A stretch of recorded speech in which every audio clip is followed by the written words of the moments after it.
Hey guys, Mrs. Flanagan here. Today we are going to talk about radians. Just like how centimeters and inches are different ways to measure lengths, radians is a different way to measure angles. Let's watch this little clip that explains exactly what a radian is. First, what is a radian? In most real-world application, angles are measured in degrees. However, in upper-level math classes and engineering, angles are measured in radians. Here is a video explaining visually what a radian is. So here is our radius, and then we take that radius and wrap it around the circle. So now that's our radius, and the angle formed is 1 radian. So again, a radian is when you take the radius of the circle, right? So this radius here, wrap it around the edge of the circle. So that purple length is also the radius. And then the angle formed with another radius right here, right, is the 1 radian. Now let's talk about the relationship between degrees and radians. Let's watch a short clip that explains that. This short clip is going to help us understand the relationship between radians and degrees. So if we start with this 1 radian and we duplicate it around the circle until we reach 180 degrees, that actually ends up being exactly pi radians. So there are there are pi radians in 180 degrees or 2 pi radians in 360 degrees. So again, there are pi radians in a half a circle. That means then that there would be pi half radians in a quarter of a circle, and there would be pi fourth radians in an eighth of a circle.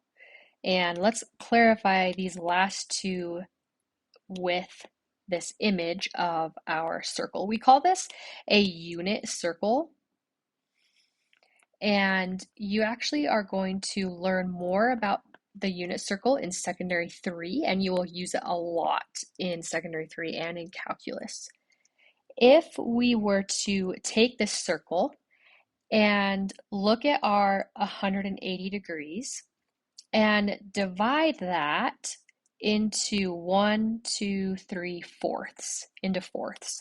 So what I'm doing is looking at just this top part of the circle because that is 180 degrees.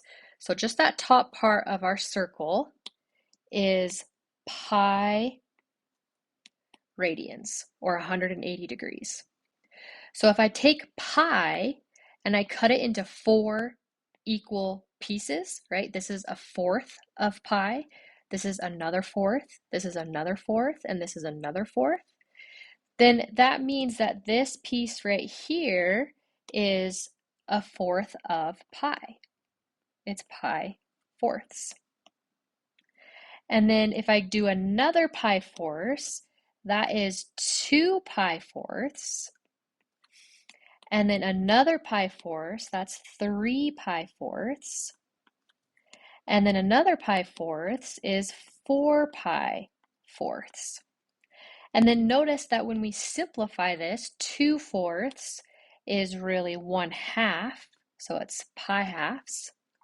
And then 3 fourths stays as 3 fourths, so this stays as 3 pi fourths. And then 4 fourths simplifies to that pi. And here with the 0 degrees, we would say that's 0 radians. And when dealing with the unit circle, we always start here at 0. And now let's keep going then with our fourths to figure out what the rest of these radians are. So if this was 4 pi fourths, and then we did another pi fourths, that becomes 5 pi fourths. and then another becomes 6 pi fourths, and then 7 pi fourths, and then 8 pi fourths. Now let's simplify. 5 fourths stays as 5 fourths. 6 fourths simplifies to 3 halves, so it's 3 pi halves. 7 fourths stays as 7 fourths. And then 8 fourths, 8 divided by 4 is 2, so that becomes 2 pi. So notice 90 degrees is pi halves, 135 degrees is 3 pi fourths, 180 degrees is pi, 225 degrees is 5 pi fourths, 270 degrees is 3 pi halves, 315 degrees is 7 pi fourths, 360 degrees is 2 pi, 45 degrees is pi fourths. So these are really important radians and degree relationships that eventually you will need to memorize in secondary 3 and calculus. But for this class, just as long as you're familiar with it, that's enough. Now let's talk about cutting pi into 6 equal pieces. And we always use pi when we cut them into pieces.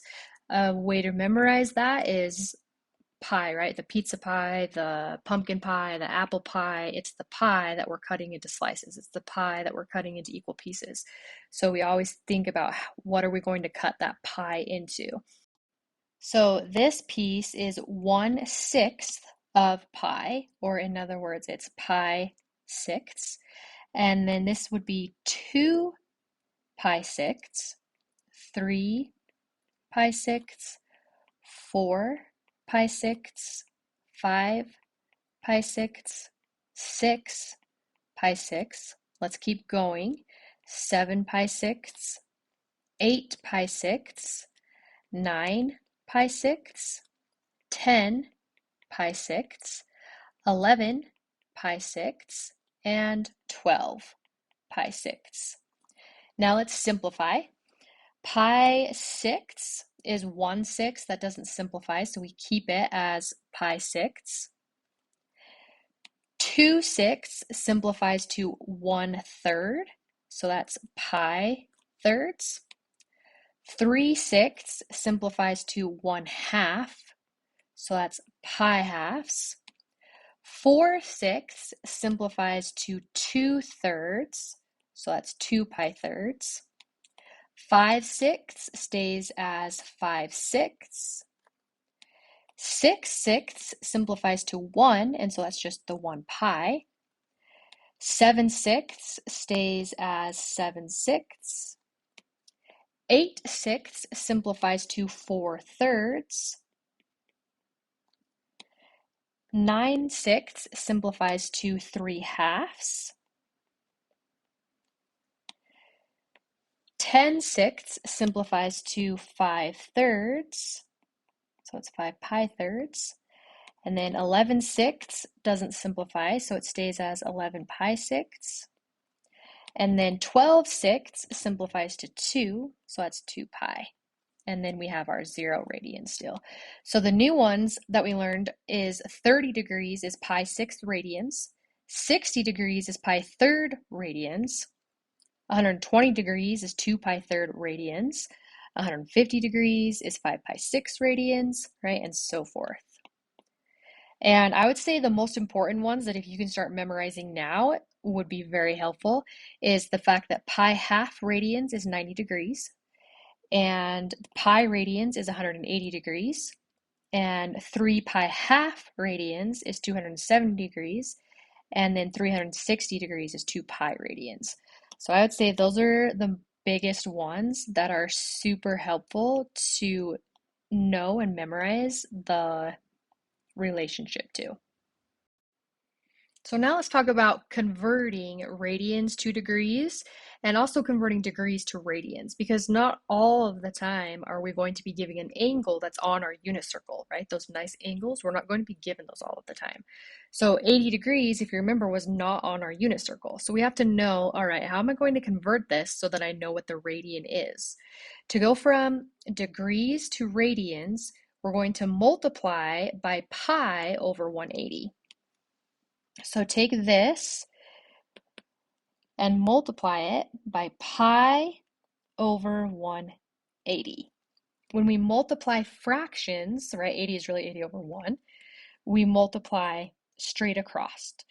And so this becomes 80 pi on the numerator, and then 1 times 180 is 180. Now we need to simplify this. In your calculator, you are only going to type the 80 divided by 180. Just type that into your calculator, and it will give you 4/9. And then you put your pi. So the 80 degrees is equal to 4/9 radians. Don't forget to put radians after. All right, 230 degrees multiplied by pi over 180. 230 is really 230 over 1. Multiply straight across, so 230 times pi is 230 pi. And then 1 times 180 is 180. Simplify just the 230 divided by 180. Just put that into your calculator. And when you type the 230 divided by 180 in your calculator, it'll simplify to 23/18, or you could do that in your head too. That works as well. And then we have our pi, and this is radians. So 230 degrees is 23 pi 18ths radians. All right, let's skip down to example E right here, dealing with the negative. So let's multiply that by the pi over 180. Negative 40 is negative 40 over 1. Multiply straight across. Negative 40 times pi is negative 40 pi. 1 times 180 is 180. Put the 40 divided by 100, or the negative 40 divided by 180 into your calculator, and it will simplify to negative 2/9. And then we have the pi, and these are radians. So the negative degree, it means you have a negative radian. What I want you to do now is part C, D, and F on your own, and then come back to check your answer. Go ahead and pause the video now. All right, part C, you should have gotten 29 pi 90th radians. Part D, 13 pi 36th radians. Part F, negative 5 pi 12th radians. If you didn't get those answers, make sure you talk to me about it next time in class. All right, now let's go the other direction and convert radian to degrees. And that is done by multiplying the reciprocal of what we just did. So the 180 is on top and the pi is on bottom. All right, 2 pi thirds multiplied by the 180 on top and the pi on bottom. When we multiply fractions, we multiply straight across. So I'm just going to write it as 2 pi times 180 on the top, and then the 3 times pi on the bottom, or just 3 pi. Notice what happens is the pi on top and the pi on the denominator divide to 1. In other words, they cancel each other out. And so what we're left with is the 2 times 180 on the numerator and the 3 on the denominator. And when you type that into your calculator, you end up getting 120 degrees. Do not forget to put the degree symbol. If you forget to put the degree symbol, you will be docked points. Put the degree symbol. All right, 3 pi 8ths. Let's multiply that by the 180 over pi. And so I multiply the top of the fractions together. That's a 3 pi multiplied by 180. And then on the denominator, we have 8 pi. The pi's divide to 1, leaving us with 3 times 180 on the numerator and 8 on the denominator. When you type that into your calculator, that simplifies to 67.5 degrees. And now let's do example E. Multiply by 180 over pi. This is equal to negative pi times 180 on the numerator and 4 pi on the denominator. The pi divided by pi is 1, and so on the numerator we have a negative 180. On the denominator we have a 4, and negative 180 divided by 4 is negative 45 degrees. And what I want you to do is C, D, and F on your own and come back to check your answer. Go ahead and pause the video now. Part C is 105 degrees, part D is 220 degrees, part F is negative 112.5 degrees. If you didn't get these answers, make sure you come talk to me about it next time in class.